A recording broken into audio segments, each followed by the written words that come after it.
Isang sikat na TV host, labis-labis ang kanyang pag-iingat ngayon matapos nakipaglaban sa malubhang sakit. Ito ang hindi gusto ng lahat ang magkaroon ng sakit, di ba? Alamin ang buong kwento ng sikat na TV host na ito, kung ano ang kanyang pinagdadaanan. Bago kayo magkomento, panoorin niyo muna ang buong video na ito para malaman niyo ang lahat ng detalye. Maligayang pagbabalik sa aking channel mga kaibigan.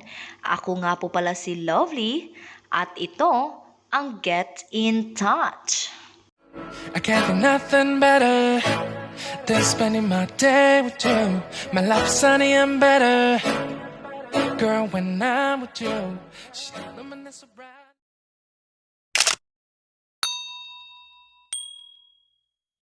Marami talaga ang nagsasabi na mahirap na ang panahon ngayon.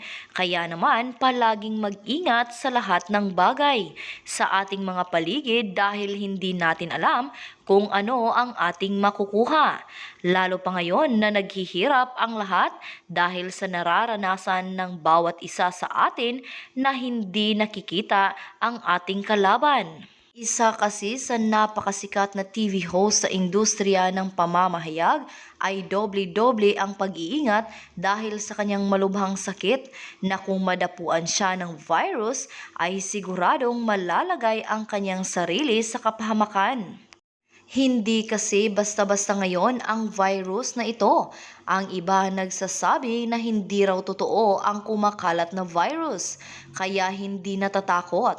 Pero marami rin ang nagsasabi na talagang mag-ingat dahil ito ay hindi nakikita at bigla ka na lang aatakihin.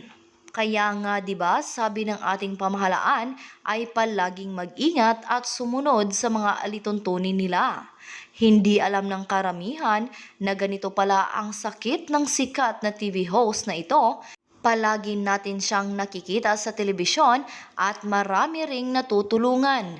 Kaya ipinagpapasalamat ng ilan ang kanyang programa dahil ito ay nakakatulong sa mga nangangailangan at hindi lang yan, naghahatid pa ng kaalaman sa lahat. Kung siya ang laging nag-e-interview sa kanyang mga programa sa GMA7, ngayon naman ay si Jessica Soho ang magbabahagi ng ilang detalye tungkol sa buhay niya ngayong may pandemya. Inamin kasi ng award-winning Kapuso TV host at news anchor na hindi rin naging madali para sa kanya ang mamuhay sa gitna ng virus pandemic. Nagkwento si Jessica tungkol sa pagkakaroon niya ng pneumonia at kung paano niya ito nilabanan sa first episode ng The Howie Severino podcast. Sa unang bahagi ng panayam, kinumusta muna ni Howie si Jessica. Ayon sa kanya, I'm good, fortunately. For someone with very weak lungs, I'm doing pretty okay. I had 2 bouts with pneumonia and very serious bouts with pneumonia kaya I need to be very careful. My doctors have advised me na extra yung precautions na kailangan kong gawin for myself, knowing yung conditions ko. Pahayag ng Kapuso broadcast journalist. Ayon pa kay Jessica, sa kabila ng patuloy na banta ng virus pandemic, kailangan niyang lumabas at magtrabaho para makapaghatid ng balita at serbisyo publiko sa sambayanang Pilipino. Bilang mamamahayag, itinuturing din ni Jessica na isang frontliner, kaya naman tripling pag-iingat din ang kanyang ginagawa. Inalala nga niya noong nagtungo siya sa Cagayan at Isabela matapos manalasa roon ang malakas na bagyo. Wala akong choice, trabaho yon eh. Kailangan ng mga kababayan natin sa Cagayan at Isabela na mapakita yung kanilang kondisyon. This was in November. So, ang ginawa ko na lang ay took all the necessary precautions and observe all the protocols necessary when I was on shoot. Pahayag ng host kahit nga raw sa ginawa niyang ambush interview kina Pangulong Rodrigo Duterte at Vice President Leni Robredo ay ingat na ingat din siya. Kay Vice President Robredo, I deliberately distance myself. At saka, payag naman siya. But because the president was surrounded by his security guys and all his aides, medyo I had to go up close kay President Duterte. Pero mindful din ako because he's a senior citizen.